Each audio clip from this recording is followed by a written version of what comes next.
आज मैं सभी के लिए लेके आई हूँ प्रोटीन, फाइबर, कैल्शियम सभी के लिए ये हेल्दी लड्डू, बहुत ही खास लड्डू, हेल्दी लड्डू। हड्डियों के लिए, घुटने दर्द, कमर दर्द, हड्डियों की कमजोरी, थकान, ये सभी के लिए आप इसे एक लड्डू हर रोज़ आप एक लड्डू इसे खाइए 3-4 महीने तक।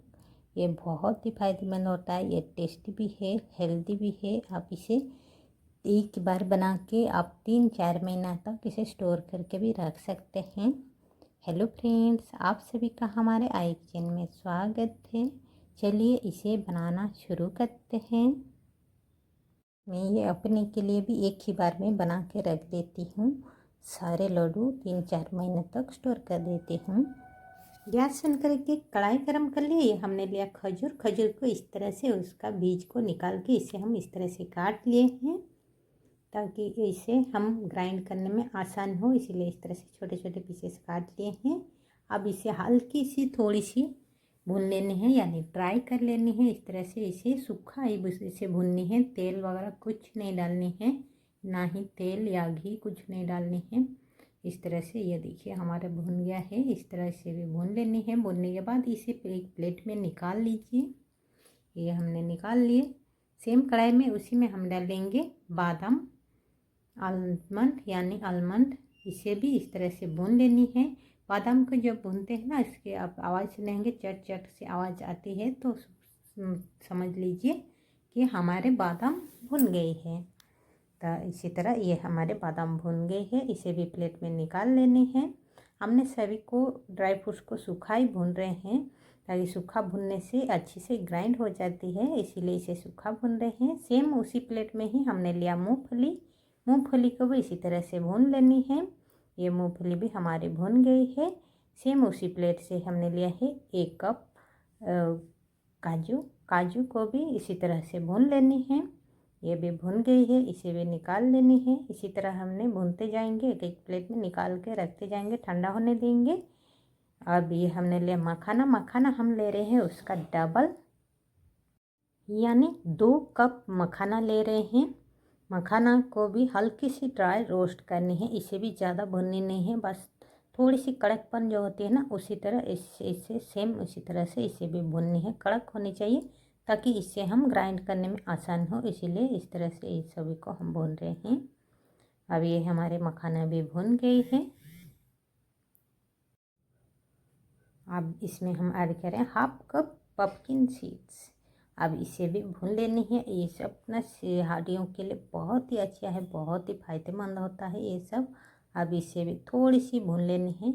आप चाहे तो इसे भी आप इसे मिला सकते हैं। इसे हम थोड़ी सी भून रहे हैं ताकि टेस्ट अच्छी लगे, इसीलिए इसे हम भून रहे हैं थोड़ी सी। और यह हमने लिया है पॉपी सीड्स यानी खसखस, इसे भी थोड़ी सी भून लेनी है।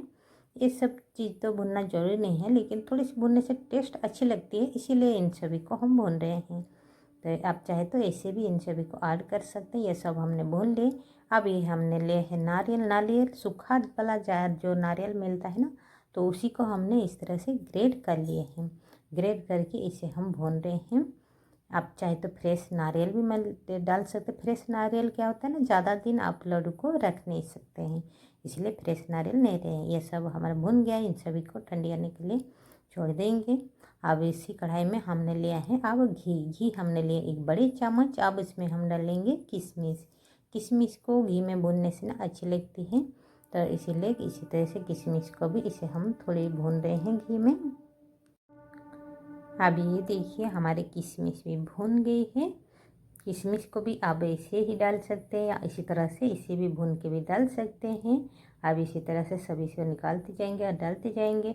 सेम उसी कढ़ाई में और 1 बड़े चम्मच इसमें हम डाल दिए घी। घी गर्म होने बाद इसे हमने लिए हैं इस तरह के गोंद हमने लिए हैं। इस तरह के 2-3 तरह के गोंद मिलता है, सफ़ेद, थोड़ी सी हल्के ब्राउन, और ये देखिए इस तरह की हल्की सी रेड कलर जैसे ये गोंद है। ये बोलते हैं गर्मियों के लिए अच्छी होती है, हड्डियों के लिए भी अच्छी होती है, और इसीलिए ये गोंद हमने लिए हैं। इसे को इसी तरह से इसे भी थोड़ा थोड़ा करके घी में इस तरह से इसे फ्राई कर लीजिए, या इसी तरह से थोड़ी सी भून लीजिए ताकि ये फूलनी चाहिए इस तरह से।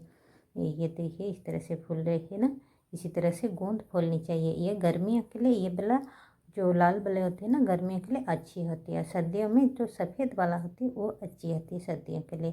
अब इन सभी को इसी तरह से ठंडी होने के लिए ये हमने अलग अलग जगह में छील लिए हैं। अब मूँगफली को इसी तरह से उसका छिलका हमने निकाल लिया और एक मिक्सी जार लिए हैं। अब इन सभी को डाल देंगे। अब इसे हल्की दरदरा इसे हम ग्राइंड कर लेंगे। ये देखिए हमारे हल्की दरदरा से ये हमारे ग्राइंड हो गई है। अब एक बाउल लेंगे, अब उसमें हम डालते जाएंगे।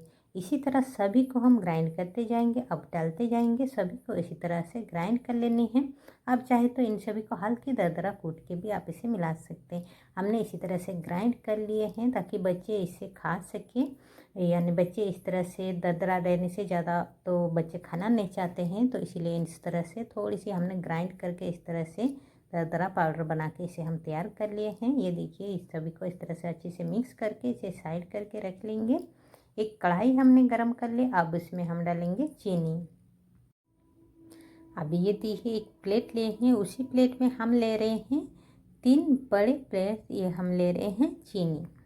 चीनी आपको मीठा जितना पसंद है उसी हिसाब से आप अपने पिसा से कम ज़्यादा कर सकते हैं। अब इसमें हम डालेंगे 2 कप पानी। सेम उसी प्लेट से ही हम डाल दिए हैं पानी। अब इसे अच्छे से उबालने देनी है। इसे उबालने दीजिए। इसे उबालते उबालते ये गाढ़ी सी हो जाती है। आप डायरेक्ट चीनी को इसे ना बनाएं, इसे हम खांड बना रहे हैं। खांड या चीनी का बुरादा बोलते हैं। ये अच्छा होता है शरीर के लिए, ये नुकसान नहीं करती है, तो इसीलिए इस तरह से खांड बना के इसे तैयार किया जाता है। और ये देखिए जैसे जैसे आप इसे डालते जाएंगे ऐसे ऐसे ये मतलब गाढ़ी होने लगेगी। जब इस तरह से गाढ़ी हो जाए तो गैस फ्लेम को अप कर लीजिए। गैस फ्लेम अप करने के बाद इसे इस तरह से चलाते रहिए। आप देखेंगे धीरे धीरे ये खांड बन के तैयार हो जाएगी। इसी तरह से इसे चलाइए और ये देखिए देखिए कितना अच्छे से हमारे चीनी का बुरादा यानी खांड हमारे बन के तैयार हो गई है। देखिए इसी तरह से आप बना के डालेंगे ना, ये मीठा भी ज़्यादा नहीं होगी और अच्छी टेस्ट भी लगती है। अब इसे हम गैस से नीचे उतार के साइड करके रख लेंगे। एक सेम कढ़ाई हमने लिए, उसी में डाल देंगे ढेर सारी घी को गर्म होने देते हैं। अब ये घी का हमारे गर्म हो गया। अब इसमें हम डाल लेंगे गेहूं के आटे। गेहूं के आटे को भी हमने हल्की दरदरा इसे हमने अलग से ग्राइंड किया है, मतलब अलग से पिसवाए थे ताकि लड्डू बनाने के लिए। दरदरा जो होती है ना तो अच्छे रहती है, तो खाने में भी टेस्टी भी लगती है, इसलिए हम इसे हल्की दरदरा ग्राइंड किए हैं। अब इसे हम इस तरह से थोड़े भून रहे हैं। भुनने के बाद इसमें हम डाल रहे हैं घी, और थोड़ी सी घी डालनी है। जैसे आपको घी की ज़रूरत पड़े ऐसे ऐसे आप घी डालते जाइए और इसे इस तरह से भूनते जाइए। और इसे आटे को अच्छे से भूननी चाहिए ताकि कच्चा ना रहे। कच्चा रहने से वो अच्छी नहीं होती है, तो पेट में भी दर्द हो सकते हैं। तो इसीलिए इससे अच्छे से आटे को भुनना ज़रूरी है। ड्राई फ्रूट्स को आप नहीं भुने तो भी चलती है, लेकिन आटे को भुनना बहुत ज़रूरी है, इसलिए आटे को अच्छी तरह से भून लीजिए। अब इसमें हम ऐड कर लेंगे जो हमने ड्राई फ्रूट्स को ग्राइंड करके रखे थे, इसे हम डाल देंगे। इसमें हम 1.5 यानी 2 कप, सेम उसी कप से ही हमारे 3 कप गेहूं के आटे हैं तो 2 कप हमारे ड्राई फ्रूट्स जो हमने ग्राइंड करके रखा था ड्राई फ्रूट्स के पाउडर, इसे हम डाल देंगे। अब इसे अच्छी तरह से मिक्स कर लेनी है। अब सेम कप में हम ले रहे हैं खंड यानी चीनी का बुरादा 1.5 कप, उसका आधा, आटा का आधा लीजिए, चीनी का बुरादा यानी खंड उसका आधा लेने से ना तो टेस्ट या ये ज़्यादा मीठा भी नहीं होगी ना ही कम भी नहीं होगी, एकदम बराबर परफेक्ट मीठा रहेगी। तो इसीलिए ऐसे हम इसका आधा लिए हैं, आटे का आधा। ये इसमें बहुत भर गया है तो ये हमने दूसरी बाउल लिए, उसी में फिर दोबारा हमने घी डाल दिया, ढेर सारे घी, ताकि इसे बड़े से बाउल में अच्छे से मिक्स कर सके। तो इसीलिए इससे हम इसको कढ़ाई में जो हम भून रहे थे बहुत ही भर गया है, तो इसे हम दूसरी जगह में इसे बड़ा बाउल में इसे हम निकाल रहे हैं। सभी को इसमें निकाल लेते हैं।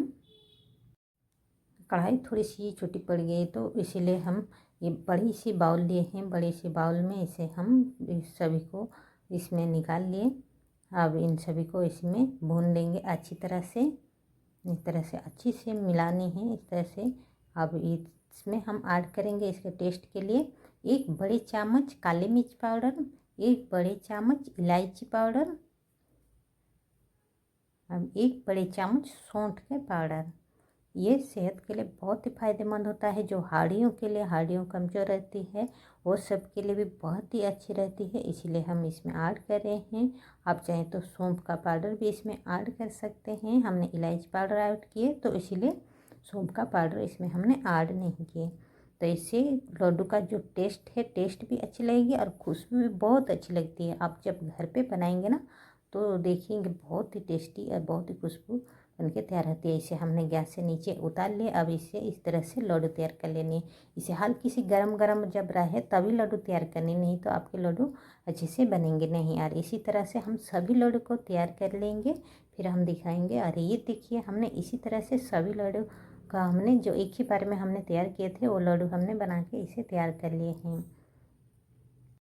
हम तो अपने घर के लिए बहुत सारे लड्डू बना के इसे हम तैयार करें। इसी तरह से थोड़ा थोड़ा करके हमने ये देखिए इसी तरह से 3 बड़े प्लेट में हमने इसी तरह से लड्डू बना के इसे हम तैयार कर लिए, ताकि इससे 4-5 महीने तक इसे हम खा सकें। इसीलिए हमने ढेर सारे लड्डू इस तरह से ये देखिए हमने बना के तैयार किए हैं। आप भी बनाइए, खाइए और स्वस्थ रहिए, अच्छे रहिए। हेल्दी लड्डू है, बच्चे को भी दीजिए और आप भी खाइए। बहुत टेस्टी भी लगता है, हेल्दी भी है। एक बार इसे ट्राई कीजिएगा ज़रूर। आप इसे हर रोज़ इसे सर्दी गर्मी अब हर रोज़ एक लड्डू खाइए और स्वस्थ और तंदुरुस्त रहिए।